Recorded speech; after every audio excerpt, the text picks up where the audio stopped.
Assalamu alaikum wa rahmatullahi wa barakatuh. Voilà, il est la diaspora. Ok, il faut que signal de live. Alors non, ko bay haray be active no toujours ko page pour signaler gol dès que mi faut que haray kala fewnditi do yo wadu cœur jidin o sendita. Do kadi hande malheureusement ko fi to là-bas. Malheureusement ko fi to là-bas. C'est-à-dire nyande mi yeti kemo yo accu. Voilà, wade cœur jidim parce que live on no signalé de. Mi yeti ke to là-bas yo accu me on focus et au combat adversaire amen on ko CNRD. Ko adversaire goto men jogi ko CNRD ko dum men doit kipude fi modon. Hina fi sellu dalen jallo. C'est-à-dire hina politique wona la Guinée. La Guinée ko transition keso fokiti. En transition keso, c'est-à-dire force vivant, si tawi be wonali plus fort, be wawata zéro ede. C'est-à-dire UFDG no hatongini e force vivant fou. Force vivant no hatongini e UFDG ana donkati. Malheureusement, on tigi artayno do kadi jaka wola fi to là-bas. Mais hande mi fala yonde yewtere do wonu une dernière fois. Sina dun haray mi fami kanko, c'est-à-dire combat makon haray iuti ko woni noble donc haray ce n'est plus noble. Parce que aujourd'hui nous avons besoin de toute l'opposition kala darti do CNRD hiden hatongine makko. Hande faya milimono ko kanko opposant wade que di moja parce que il signal de live. On andi be joni be woni focus e page on be ida yewtereji ko on tigi yewta kon donc kala ko mi ari mi programme tum be waday be signalé donc haray onon kadi faame dum don wadon cœur ji din quoi. Donc min mi arali do fi dabbugol buzz, je m'en fous antola ba hida andi min nami dabbo buzz min ko mi ari ko andingol jama be wonda bonnude hakkille mun den wondema antola ina Allah. C'est-à-dire que on a wolde kon koko and voilà haray non yewtere ndeng ko obligatoirement ko mami yewtere dum non hina antum kala blogueur je yaltudo do inni aybina président Cellou Dalein Diallo mimmi wada e réplique wondo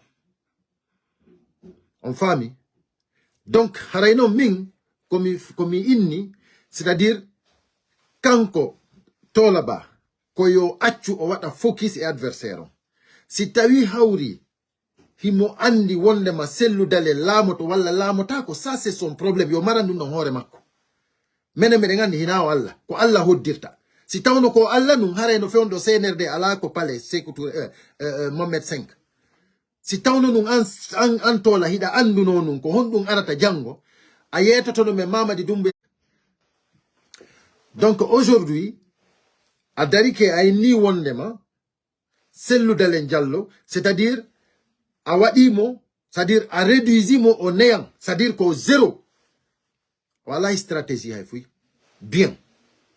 Maintenant min e wobbe go wibe région ji di nay lagine ala buri Cellou Dalein fewndo do. Joni kanko non o yetaki ma wondema ko rebeljo. Wade cœur jidin parce que mi wata wadde cœur jidin wade cœur jidin o yetaki ma ko rebeljo o yetaki ma ko terroriste jo kanko ko innuma ko démocrate kanko ko innuma ko instaurugol démocratie lagine ko woni combat makko on kanko ko inni qu'il ne va pas gouverner par les armes kanko ko inni c'est-à-dire ko lagine ko rewrugol voie légale o lamono lagine kanko dum mo inni ko hombo haton Guinée Cellou ko peuple de Guinée conscient andube ko fala ko kambe ko menen andube ko fala ko menen haton Guinée Cellou parce que menen kono wa inon ko non men falira maintenant si tawi hawri ko gere laamu gun hettorta on gere don ko menen wadanta mom menen ko annon tola an kada dono tawtude e be waday nobe on gere don fiyo lagine hebu jam e kisie antola pour l'instauration de la démocratie, il doit no tawede. Motsori bari, be déclari hore mabbe be woni pré kambe kadi pour wadugol gere fi no jammi kisi hebora newede. Fi yo démocratie hebola Guinée. Mimmi do woni pré fi yo démocratie hebola Guinée. Si antola da woni pré ko démocratie.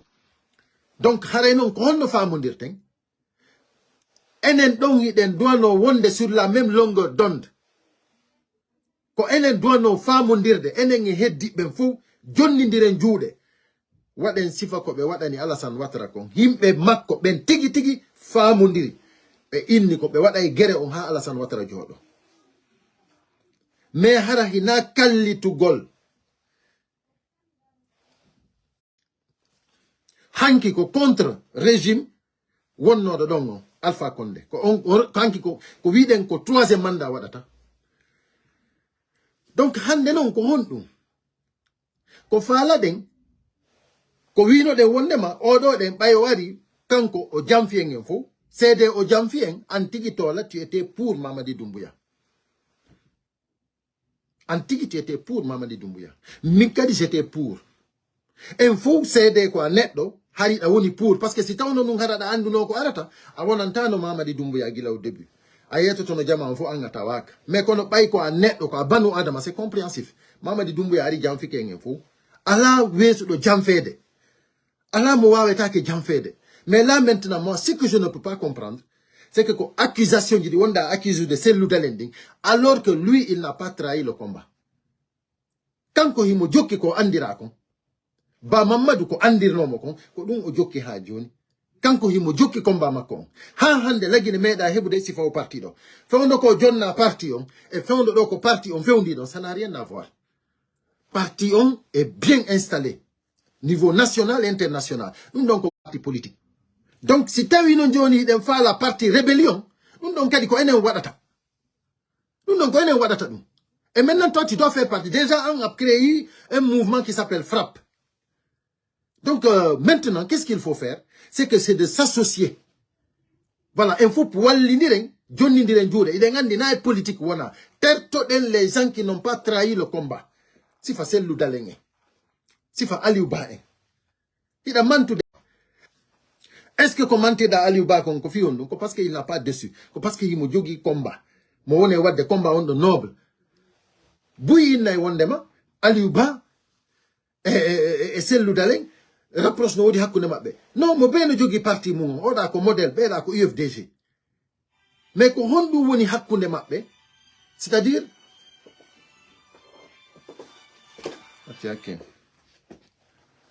ok, mi noditayo, je suis en live. Quand nous voyons Hakune Mabbe, Aliou Ba et président Cellou Dalein Diallo, c'est qu'ils ont le même combat. Combat mo be wone wadde on, c'est-à-dire Aliou Ba no jokki lawol, Cellou Dalein no jokki lawol mungol, mais kono pourquoi hitawi hawri yimbe ben no nandi, c'est parce que no way was tay hawri ayni gauche et droite, parti gauche et parti droite, no way was kambe dido be fop ko droite be tawti. Mako ko gauche be tawti. C'est exemple ko wana no wata wonirde. Parce que kambe digi ils ont les mêmes visions. C'est-à-dire, c'est instaurer la démocratie en Guinée. Instaurer la démocratie en Guinée. Congo laol don be woni. Aliou Ba Congo laol woni. Cellou Dalein Congo laol woni. Ko dum wadi les chemins se croisent. Maintenant, si voilà, wade cœur di modja parce que hibe empêche de live. Wade cœur di modja. Hein? Donc, c'est tawi hawri kambe hibe umanade, comment dirais-je, hibe état de étité din fop pour instaurer la démocratie. Joni non enen normalement ko ñu doone wadde ko famondirgol enen kadi eto den ko honno waweten imposer des hommes. On a besoin des hommes d'état visionnaires comme Cellou Dalein Diallo par exemple, comme Aliou Ba. C'est des visionnaires. Ko himbe be anda normani ça c'est des hommes d'état. Hande Mimi inni, les 4 régions naturelles. Un homme d'État, Djogi, l'expérience, M. Cellou Dalein Djogi, Mo Djanfa qui l'a Guinée. Il n'a pas trahi son combat. Et il antique a suffi que Won Mo Djanfa debe. Et puis tu te demandes pourquoi Kanko a Tchenibeda. Parce que ko Banu Adama. Parce que ko net le mot. C'est pour cela. Awawata Wide, tu ne vas pas tolérer les gens. Tu ne vas pas tolérer les gens. Pourquoi? Pourquoi pas tolérer les gens? si sellu balde ko kaso tawti usu falima be falama jamfa de sellu yehi ha kanko be yalti oda arti ko parti oda yari to. Pourquoi ne pas l'ouvrir une fenêtre? Pourquoi ne pas l'ouvrir une fenêtre? Donc si tawi non kadi hawri kanko sellu balde o wowli kon fo antigi ay ni o tuuti o nyanti. Si sellu balde wadi dum don hina sellu dalen o jamfi. Il a trahi à tout pour l'alternance. Mais sellu balde na sellu dalen tun o jamfi ko en fop o jamfi. Ko en fop o jamfi. Himbe fe himbe maybe nder dum do combat do sellu balde jamfi kebe. Hina sellu dalen tun o jamfi de ko en fo o jamfi. Donc on a dit pourquoi sellu a pardonné. Pourquoi il ne va pas pardonner? Il a dit qu'on oya yewti ha o pardonni mo. Hande kala nando sellu balde ko woni yewtude yeso Mamadi Doumbouya ino andi odo de neddo ala conviction. Mamadi Doumbouya si tewti ko wowli kon c'est parce que Mamadi Doumbouya tout simplement Doumbouya wade cœur jidi parce que be abiti be arrêté là bon Mamadi Doumbouya kanko tigi holo ta ko sellu balde handi tagge ko sellu balde wowli fi sellu dalen kon fo o ya o tuta dum don o remplace dum da fi Mamadi Doumbouya mo wada e fu. Donc mais attends, Johnny angi da wide wondema tu as été le premier à wigol wondema sellu dalen Johnny iwi Sénégal Johnny yari to yari Côte d'Ivoire. Tu as été ko ankadi woni wide wondema sellu dalen il n'est pas en sécurité. Sellu dalen ko yo andu hay auto mo jodi e mun on so yewta téléphone hada be no andi suudu dum ko yewta téléphone hada be no andi. Johnny innu kadi aw ko kambe sodani sellu dalen téléphone mo sellu dalen wona utilise dem ko Alassane Ouattara sodani mo. Afami, c'est-à-dire galle den fo kala ko woni ton il n'est pas en sécurité. Non, Johnny non. Si tawi hawri awa kono wiruda non kono fala da andinirde jama non il n'est pas en sécurité. Jara hande kadi awa senerde no warto. C'est-à-dire ayni France no wondi Alassane Ouattara. Alassane Ouattara no wondi Doumbouya.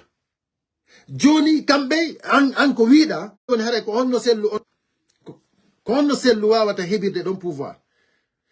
Johnny andi sellu facilitani be tashon.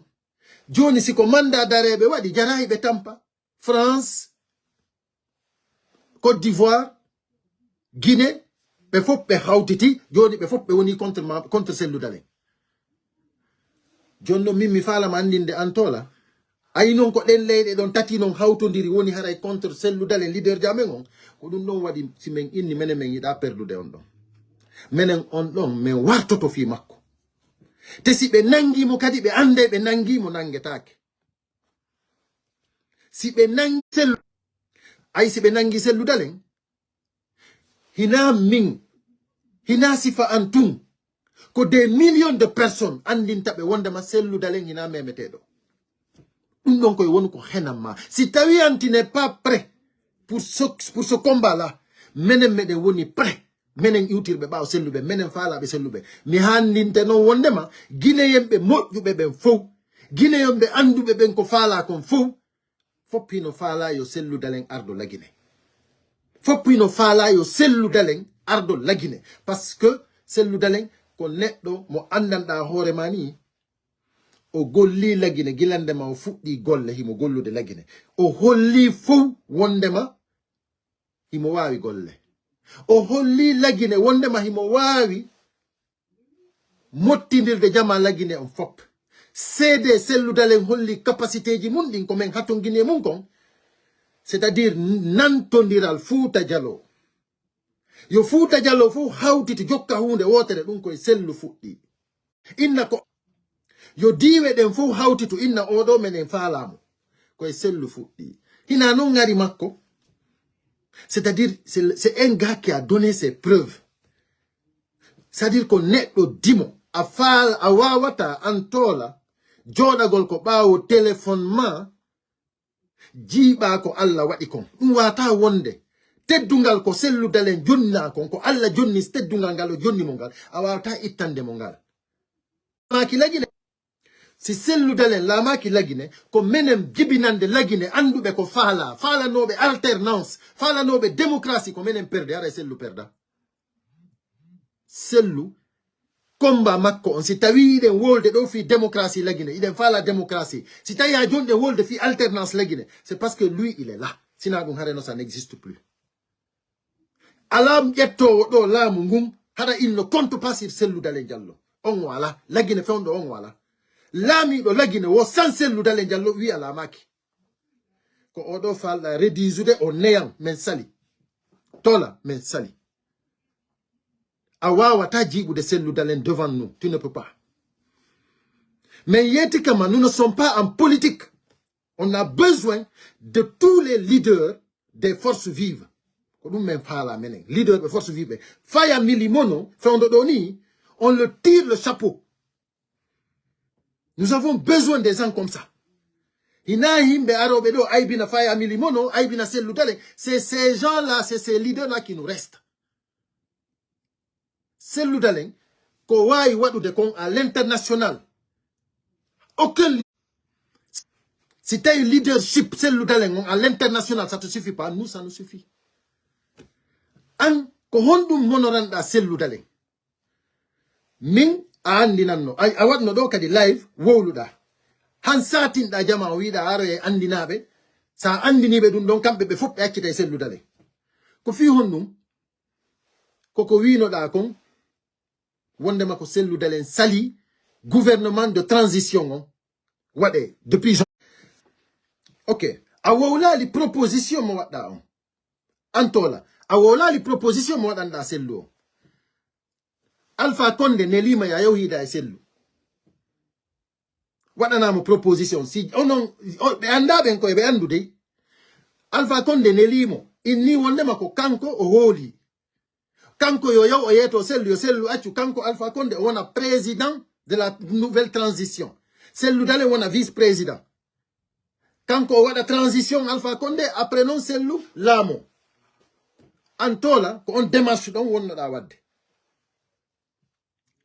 mi innima ina e politique wona terto fi Cellou Dalein ko wadduma e Cellou Dalein ko parce que Cellou Dalein watama jabade watama wiide wondema kanko himo dabbude laamu joni ko mo wonno litude fi wata wadu 3e mandat on wadete coup d'état o daro appiya on coup d'état hara kadi ko kanko ga daro to kadi ina o mo wino wondema wata wadu 3e mandat yo artu kadi wada transition kanko laamu an tola basi tay dum don no wawi hejude ma menen dum hejata yamen menen si transition waday ina Alpha Condé wadatamo ina Cellou Dalein wadatamo ko yo wonu voilà si donc là on signale mais ça ne va pas marcher parce que je vais terminer le live haray ko mi falama andinde menen Cellou Dalein ko men falanamo ko yo wonu le futur président de la République voilà futur président de la transition si tawi non joni hawri am mo soutenuda on padre imo wa yettude laamu ngum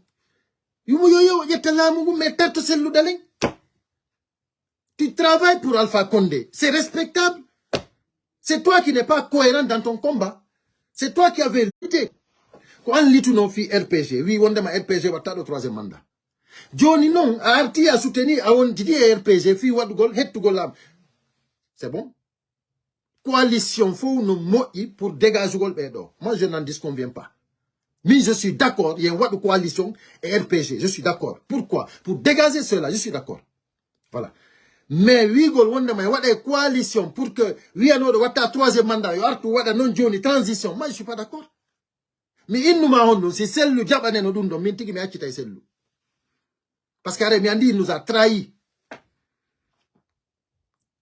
mais onon mi anda si tawi hawri yidon andi tigi ko hondu woni politique je vous assure il doit de politique mon sans conviction mais pourquoi imposa an inna wonde mako ma Cellou wada ko faala kon parce que Alpha Condé no nelma pourquoi an am siku de Cellou no ma jabade dum hida wi de Cellou hino famondire himbe no jamfimo ina ya walli to Cellou fimo jamfa ko ya imilimo fimo jamfa mi yali konto cohérence ko jamfi be ben do de yanande ina be jamfa ki be jamfa ki ben ko en soutenube ko dum don woni ko hani ko mais si tawi joni nginni joni en yanane jamfa be ben accen don jamfi be ben mais haray hande kadi e yalti e combat haray hande kadi en woni joni c'est-à-dire e facette go mo tola acce majjingol himbe ben. Soyons focus sur notre combat. La lutte que nous menons, c'est pour comment dégager le CNRD. De n'importe qui. N'importe qui. Coalition, on dégage. Transition, hay goto wawata wattu de transition si famo Mamadi Doumbouya wadi yon. Ça ne se fera plus en Guinée. C'est terminé.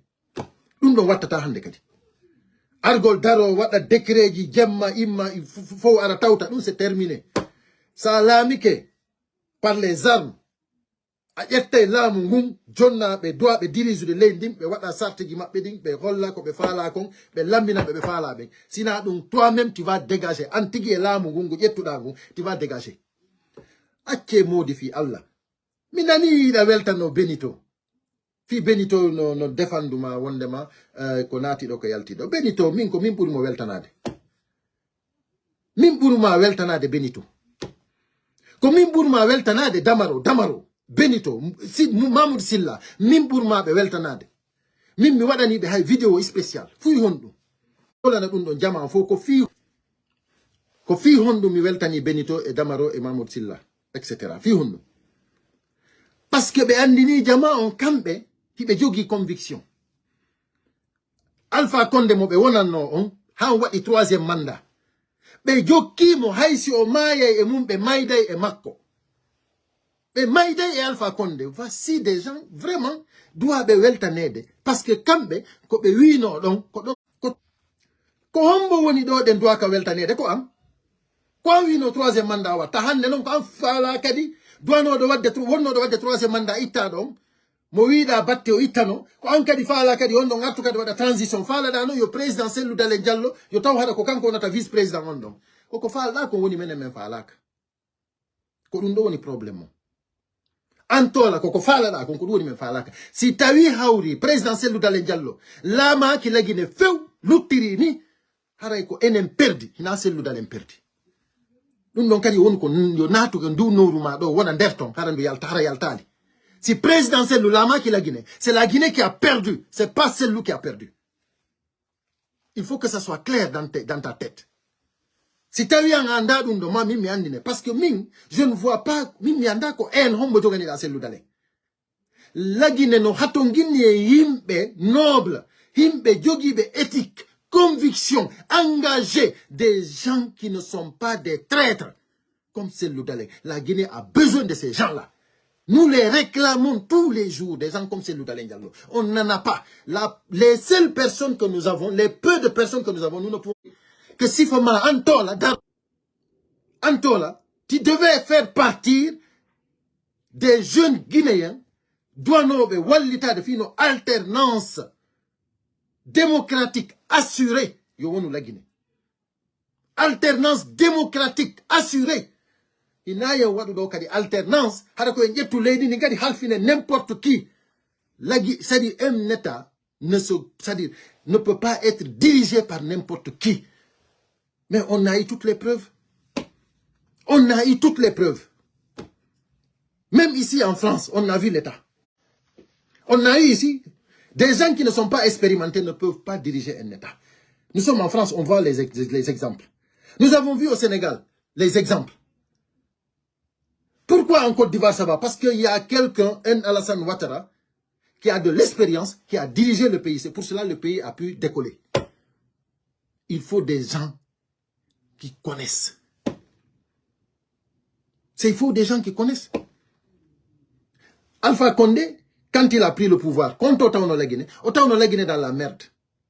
Mais comme il avait une certaine connaissance, Kankotigi, il a pu mettre la Guinée au moins wodi ko wadani la Guinée wodi ko tegi la Guinée parce que CNRD ko arita la Guinée donc et feondo do ko wonde non ça n'a rien à voir donc en wawata halfinde lady di n'importe qui en wawata kadi gila 50 wada cœur jidi non c'est ça le problème gila 58 ham feondo do ine reni problème ko jogi den ko joni kadi ko en wadu kadi combat do den kadi han Doumbouya itte har kadi en jetta neddo mo wonnan dawre mani les 4 régions naturelles no wata wonde d'accord e ɗum ɗon fuɗɗoɗen kadi problème jigo kadi menen men falaka luttugol tun e transition ji o transition ɗo combat économie sen waɗa transition yo wonu une dernière transition ko ɗum mi faala sen wattay transition yo wonu une dernière transition yo Allah taw hara ko ɗum ɗon mais kono wigol wondema en ƴettay ɗo ɗen ko jama on kadi wonata d'accord e mum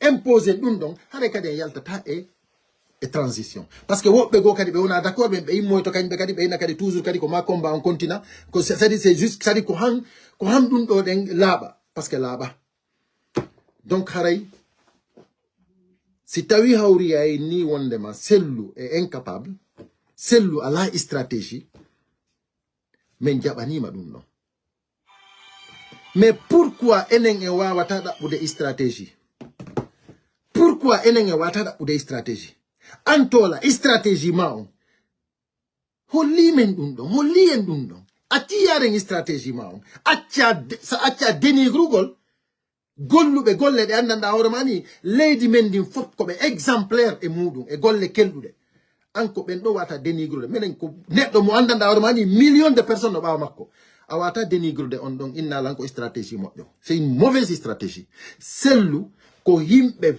guinéen ɓe moƴƴuɓe ɓe fof duwa waɗa combat on imposamo Ablaye Wade fewndo ko watta dernier mandat candidature makko fewndo ko gagné en 2000 o wino hay o présentata ko tellement que hari il était désespéré yimɓe makko ɓen fof tawi fof no accuse nomo ko salino dartagol fi victoire makko o inni kanko so laamoto koye hoore salia koye hoore démocratie kanko Ablaye ko démocrate kanko o continue combat makko on han o hewti ko palais himɓe makko ɓen imposimo himɓe iwtirɓe ɓawa makko ɓen ɓe inni e ngal ɗo o laamoto ma o laamo ma maaye enen noon joni en aray ɗo ɗen ha gasa hewten ko tawata ni joni hewti noon joni ko changement waɗa alternance waɗa lagine joni innen noon joni doaɓe wadde on alternance noon joni hande kadi ɓe fus ɓe wawata ɓe ala stratégie ɓe ala fus joni koye yilto ɓawa maɓɓe joni jokke goɗɗo go joni ko hombo jokketen joni itten selludale joni addani en mo andanɗa hoore ma ni o wawi waɗande alternance assuré o instauré démocratie assuré hara région ji ɗi nayi no wonay ok hara en yaltay e Sonko o yalten e Piro hara en wonay vraiment e mandat e wonay vraiment no leydi ɗin gollire tigi tigi on par ce que hara tout le monde est d'accord hay si tawi fo fotta mais hara majorité o fotti mais attends min si tawno hara noon fewndo ɗo ɗen ni guinéyemɓe ɓen hara hino woduno yimɓe goɓe andanɗa hoore ma ni no immi fi waɗugol piiju mais c'est bon mais ina en ƴettu yimɓe ɓen inne wondema ɓeɗo ɗen ɓe suusa reedu ɓeɗo ɓe ala stratégie ɓeɗo ɗen no jamfa yiɓe wak yiɓe non attends koko wonɗa felde selludalen ɗo ko oɗo neɗɗo andi ko hombo felni ko enen jooɗiɓe ɓe heɓali stratégie ɓe heɓali hay fus ko waɗa sina joɗogol e yeddodiral e réseaux sociaux ko enen felni mais kanko hande sewno hara nun kanko hande nun hara imo falano kanko nun hande mais hara no fewno no kanko wonno dirige de o transition ma imo falano kanko hara ko yimɓe makko tigi woni dirige de ɗon hara na jamfiɓe mo hay mais pourquoi kanko himo jooɗo imo respecta combat on imo continue lawol ngol hara enen en ala ko waɗen sina joɗogol e critique gol mo hara min komi faala yon andu onon wonɓe e suivude ɓen min e toola hay fuy wadda men sina ɗi foronji makko banana ko yo maru foronji makko banana ɗi parce que sina ɗum o sakkitora e suudu makko ndun heeway tew foronji banana ɗi tawata ni hay goto tippa e majji sina kanko tippata e majji parce que c'est à dire sa sikki wondema si selludalen laamaki leggine ɗum ɗon ɗen c'est-à-dire ɗum ɗon ɗen ko défaite makko kanko ɗum c'est pas son défaite ɗum ko défaite men si selludalen laamaki leggine ko défaite guinéyemɓe ɓen guinéyemɓe faalanoɓe alternance faalaɓe démocratie haɗa ko défaite maɓɓe si fa o neɗɗo dowa ka mayde hara o laamaki leggine hara mo wuuri selli si tawi no wonon ɗon sikkude ko ɗum ɗon woni défaite awa haray ko onon heɓi défaite ina sellu heɓi défaite ko ɗum mi falnon andinde awa si tawi kadi waɗe lirton fiyo impose gol sifa oɗo kala marɗo hakkille faamu no andi no dowa heɓude sifa oɗo e nder leydi sifa oɗo ɗen si ala e nder leydi ko gera état haray ndin leydi ɗon de fonctionnata parce que déjà depuis 2000 c'est-à-dire depuis o jonna parti on foppino suti parti on ƴaw parti on jippaki wonnoɓe ko parti ton ɓe andaka ɓe fof ɓe heɓi valeur sabu makko. Parti on instaura partout dans le monde sabu makko. Hande himo à l'international on dirait molanade o noddete en tant que opposant o noddete o invité o jonne teddungal onon si tawi ɗum ɗon yonali on en tant que guinéen mais min mi anda onon ko en hommo jogani ɗon o neɗɗo ɗo onon laggine fof on ala mo critique on mo aybi non sina o ɗo. Ça veut dire que vous n'avez rien compris dans la politique. Adi waɗo mouvement rébellion mon hadi enen fof hawtite waɗen on rébellion ɗon awa. Mais mi famali mo be e lawol mum en foppiɗen andi sellu o inni kanko o laamorta guerre o naada o watta guerre civil laggine o inni non mais enen noon miijiɓe waɗugol guerre ɓen awa ma onon miijiɓe waɗugol guerre ɓen mais haadi tumbodiron nantodiron mais hay nantodirgol enen ɗo ɗen tun wonɓe ko réseau sociaux ko probléme hay enen ɗo ɗen koye janfodiro wonɗen an hiɗa critique wonɓe janfade selluɓen est ce que enen ɗo hiɗen laaɓodiri est ce que an e motsori bari ɗon laaɓodiri est ce que an e heddiɓe ɗon laaɓodiri ndaaru ɗo ɗen ɓe wonɗa weltanade ɓen benito en kamɓe ils n'ont pas trahi à leur mentor. Ils n'ont pas trahi Alpha Condé. Si Benito n'était pas là, si Damaro n'était pas là, si Mahmoud Silla n'était pas là, etc., Alpha Condé n'allait plus exister. Mais heureusement, ils sont là, ils ont défendu leur mentor, ils ont défendu le 3e mandat. C'est pour cela que je les respecte, parce qu'ils n'ont pas lâché. Ils pouvaient lâcher Alpha Condé, mais ils ne l'ont pas fait. Tu as lâché ton combat, tu vas maintenant, tu changes maintenant, encore un neutre. Joni non tu travailles pour Alpha Condé. Joni da fala no yo sellu wadu ko fala kon kadi. E hore kadi joni so wada dum non ka yaltu denigramo. Mais atamene men jabantama dum. Si tawi joni ko joni an ko wiida ko sellu jabali, joni ko dum non yaltanta non joni wigo ko sellu sali ko ni e ni a joni ko Alpha Condé wi kon sen wadi ko dum do yultinta en. Mais attends toi aussi. Maru foronji banana madi. Il faut les garder pour toi. Tu arrêtes ça quand même. On a beaucoup de choses à faire. Harana Joda Goldo et débat Goldo et YouTube Goldo et les réseaux sociaux fi leader de politique. Joko de combat. On tawa des forces vives. Harako Antola Daroto do et Wol Goldo. Si la mali, il a mali thème du Busko Wola Harana Dundo. Déjà nous dit thème du Godiana Daramani Hayawata di Wol tellement que il a jogi thème du Wol Teddy. Mais pourquoi hadi terto da thème celle d'Alain? Mais je me demande pourquoi. Terto thème celle d'Alain. Tu travailles pour Alpha Condé. On a compris, on respecte cela. Mais il n'y a pas parce qu'il y a des gens qui ont Mamadi Doumbouya. Quand ça a Mamadi Doumbouya, mais il n'y a pas prostitué. Johnny Donon a un combat, a eu une ordre à 3e mandat. Johnny Katafala et Watu de transition. Mais non, mais t'as qu'à y mais non, comme il n'y a pas de coalition et Mako. Coalition, c'est normal. Kala Wondo contre CNRD, mais what de coalition et Mako. Donc, c'est normal, c'est bon. Mais non fi ardago leydi ndin dum don dem men tawaka yo tawhara ko kanko ardi soto leydi ko il faut une transition guinéen ben be suba lando mabbe on ngi don fala artude kadi yiltitirgol en bawre pourquoi on veut avancer, on veut l'alternance. Quoi alternance on a dabede to la arrête au privé proposition gouvernement mo wadno da on addananno ko privé am mido jogi do hida andi min tigi ko mi jaabino ma ko mi innu ma kon si sellude le jabu e pour min sa yalti a woli dum jama on famatama jama on jabantama dum donc voilà musidɓe an haray ko dum do mi arno yewtugol parce que vraiment mi hida argol wowla fi di piiji do mais kono non mi inni Damaro, Benito, Mahmoud Silla, ɓeɗo no fof no terti selludale. Ko yawɗo tawi ɓe toon no gollande ɓe on, ko kanko wona utilisede fi dénigrugol selludale men jaɓantama ɗum. Tola men jaɓantama ɗum. Ɓeɗo noon ɓe wonɗa weltanade, comme no weltanoɗa Benito no min ɓurma weltanade Benito. Parce qu'il a démontré qu'il ne va pas reculer pour son combat. Et ça, c'est respectable. C'est respectable. Il a démontré qu'il a des convictions politiques bien déterminées. Kanko et Damaro et Mahmoud, ils ont fait ça. Là, dans cette affaire-là, qui a démontré qu'il n'a pas de conviction, c'est toi. Toi là. Parce que quand on vit un do, yiltiti là, c'est le dalem bouzali ko unido. C'est le dalem no continue combat mo. Be jam fi be modofo, du yilti mo. Koko be fusi sudu makko dum, koko be acharni contre makko, koko dogi exil, dum wadi o démissioni. Awa ha joni, mo jogi ko. Do ko wondo yawde to wattani inna ko dum do.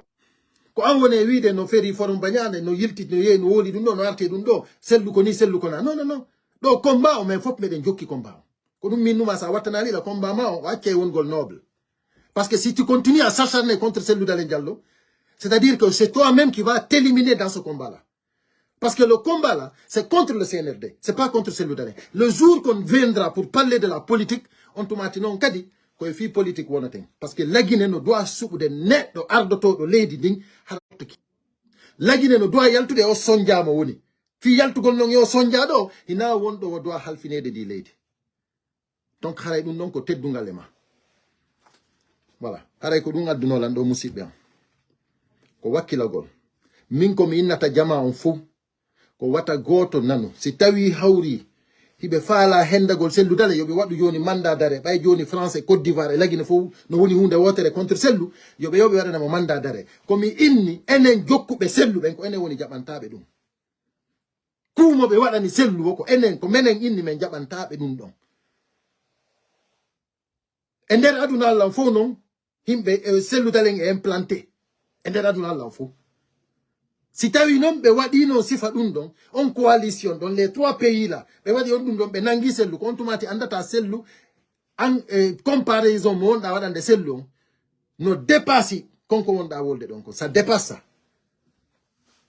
awa hare non si tawi kadi hawri no hibe faalno mo nangude hare no déjà himo ko der suudu mabbe ko hondum be halata ko hondum hande kadi be dumannato be nangay mo dum be yaabe wada ko be faala ko ngawa mais dum don nen fo joni an hara angida andi dum hara ko ar jodda ko ni min ko na min mi jabanaka dum do min mi wadi ni min mi etiquette non wi Alpha Condé ne lima e Cellou proposition mo nel may mo Cellou inni fijirta dum watta dum hande wattata dum jango c'est-à-dire fijirta dum don o bonnata jikke ko dum o wima o bonnata jikke ko dum woni jikke c'est-à-dire si tawi hawri o acciti combat o jokki combat go c'est-à-dire hande kadi o jamfike o inni o jamfotako La Guinée fo ino andi transition no do wadde kono non en wawata wiide wondo ana UFDG ana do wata darade inna wada transition inna Alpha Condé joni yo dirige on transition non haray ko hondo haray ko conviction joni jogida non en fop en wada coalition yewten ko hombo wadata transition on e hore famodiral meden enen force vivant je suis d'accord ça c'est ça on appelle une coalition.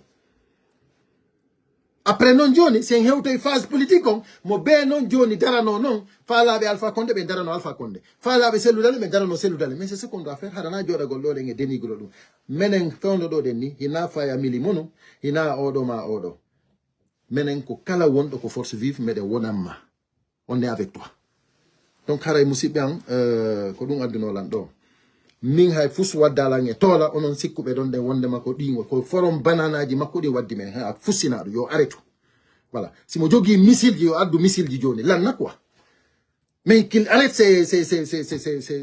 ces conneries là kon woni sifadu janga ko dina e ko dawla har anko sadi ko do wata wonande population ma on ko do wonanda peuple ma on ko do wonanda himbe holorbe ma menen men janga mais wata wadde sifadi mais wata jogagol sifadi comportement jimado on ne peut pas. Maintenant nous sommes en train de mener un combat pour la Guinée. C'est pas pour l'UFDG seulement hein? C'est pour la Guinée. Il a fait net de goto me woni pour la Guinée, c'est pour le bien-être de la Guinée. Ko dum me woni mene. Il a fait Cellou Dalein. Cellou Dalein si jikke. Si Cellou Dalein jogano ki ndimu jogi jikke. Woni no waydo ni minga sikude mingi lo mi jokkay mo Cellou, mi jokkay no. Awa accu ko men fop amen ko fi Guinée men woni fi la Guinée si tay non anko fi padre wonda jokku padre et puis tu nous arrêtes mara foronji banana madi mais c'est ça suffit là ça suffit donc haray on sendita e message on merci beaucoup et à très bientôt haray mi do ya fini ko message on joti kom parce que vraiment j'en ai assez quoi.